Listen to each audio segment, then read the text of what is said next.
All right, Shalom.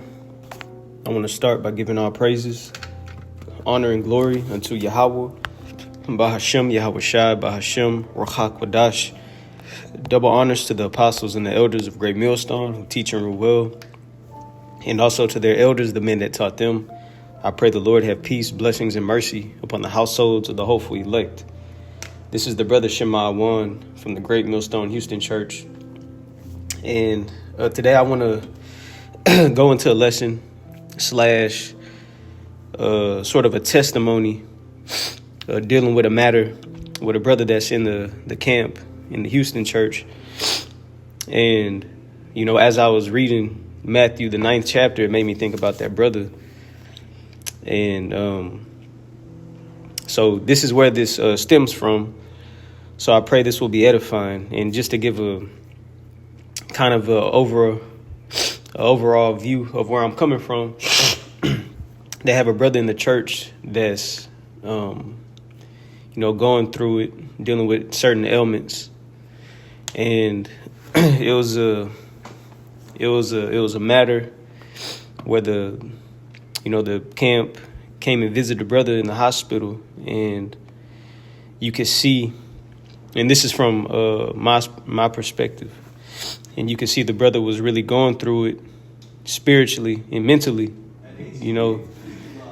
besides the fact of him, suffering pain in the flesh. Salakia for the noise in the background. Salakia, 1 second. All right, Salakia for the noise. But as I was saying, man, seeing that brother, you could just see it in his spirit that he was going through it. It was a battle, but seeing how it transitioned from him being on a low to a high, through the conversation of Yahweh Bahashem YAHAWASHI,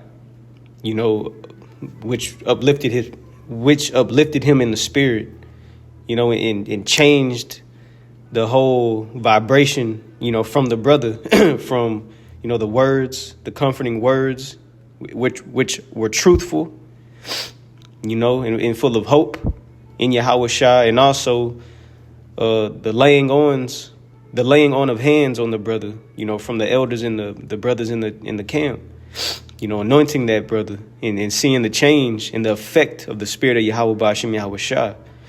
So with that being said, I'm going to get into this lesson, and I pray it'll be edifying. So I'm going to read this account, and I just want to get a word. Then, Lord willing, it'll come together to make the point. So this is Matthew chapter 9, and I'm going to start at verse 1. And mind you, this is YAHAWASHI healing a man, But I want to relate this to the fact of how YAHAWASHI has the authority and the power, to bring healing. So this is Matthew chapter 9 and 1. It says, "And he entered into a ship and passed over and came into his own city. And behold, they brought to him a man sick of the palsy, lying on a bed. And YAHAWASHI, seeing their faith, said unto the sick of the palsy, Son, be of good cheer, thy sins be forgiven thee. And behold, certain of the scribes said within themselves, This man blasphemeth. And YAHAWASHI, knowing their thoughts, said, Wherefore think ye evil in your hearts? For whether is easier, to say, Thy sins be forgiven thee, or to say, Arise and walk? Verse 6, here's the point. But that ye may know that the Son of Man hath power on earth to forgive sins. Then said he to the sick of the palsy, Arise, take thy bed, and go into thine house. And the point I want to make is in that word power. Just want to go into the word power. Matthew 9 and 6, it says, But that ye may know that the Son of Man hath power on earth to forgive sins. So going into the power that YAHAWASHI has on earth, right? So let's get this word power. In the blue letter is G 1849.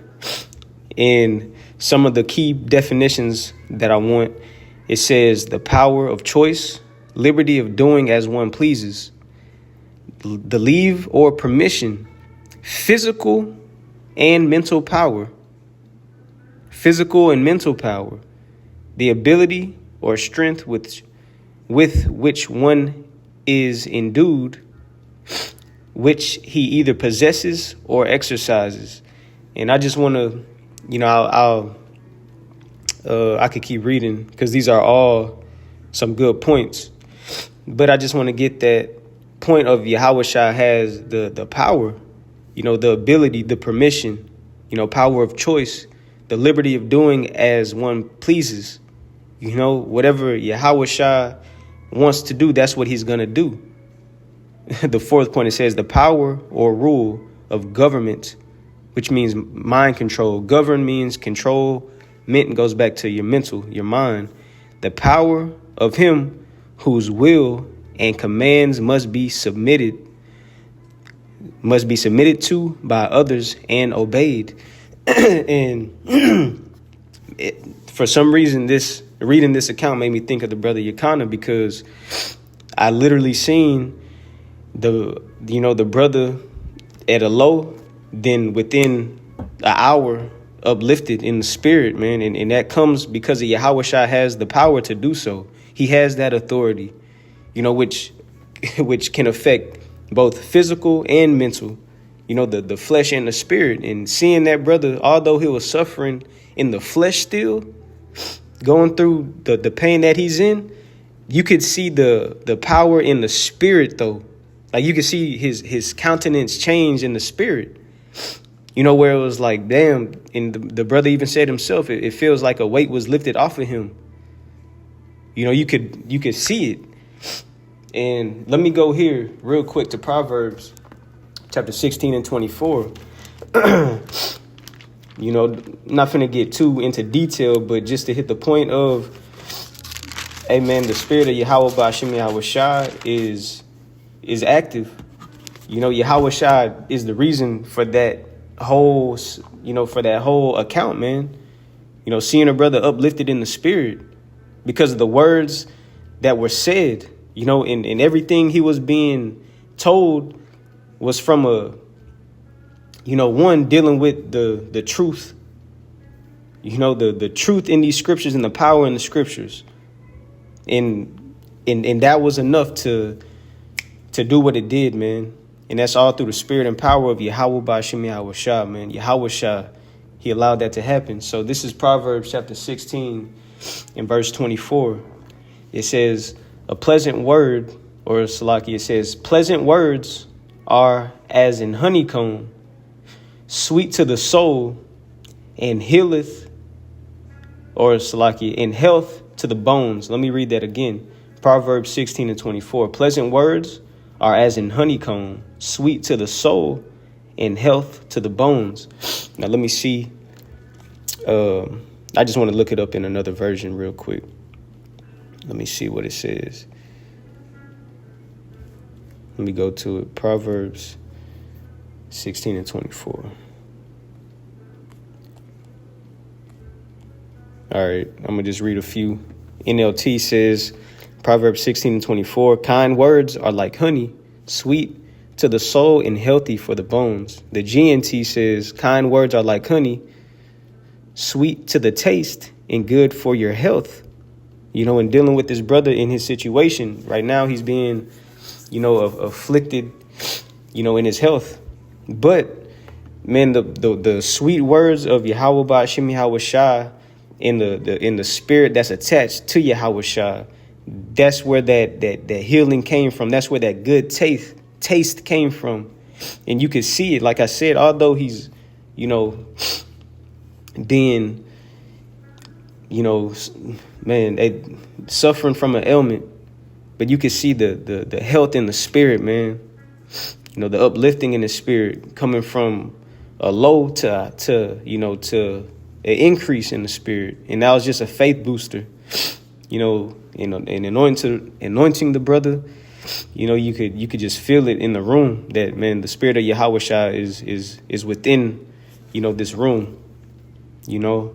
But man, that was just on my spirit. I don't have to stretch this out. But just going into the point of that power comes from YAHAWASHI, just like how he dealt with the man of the palsy. You know, he said, look, what's easier to say? You know, matter of fact, let me go to it and I'll end it. Matthew 9 again, and I'll close out. Matthew 9:2. Nope, Matthew 9:5. How YAHAWASHI said, for which is easier to say thy sins be forgiven, or to say arise and walk? Verse 6. But that ye may know that the Son of Man hath power on earth to forgive sins. And that shows you, you know, healing comes with the Lord's forgiveness. You know, so the Lord showed mercy, you know, to the brother by uplifting him in the spirit, man. And I pray that brother, you know, continues to endure. And man, the Lord is working. Like, we're in the time of the Lord showing his, you know, his mercy towards those that serve and follow him. You know, and I believe that brother's going to be an example, you know, to boost everybody's faith, man. You know, healing is attached to who we serve. YAHAWASHI is going to show a difference in who serves him and who serves him not, you know, in spirit and in truth. So I'll end it there. I pray this was edifying to the Lord's elect. Again, I want to give our praises, honor, and glory unto Yahweh, Bahashem YAHAWASHI, Bahashem Rachakodash. Double honors to the apostles and the elders of Great Millstone, who teach and rule well. Shalom.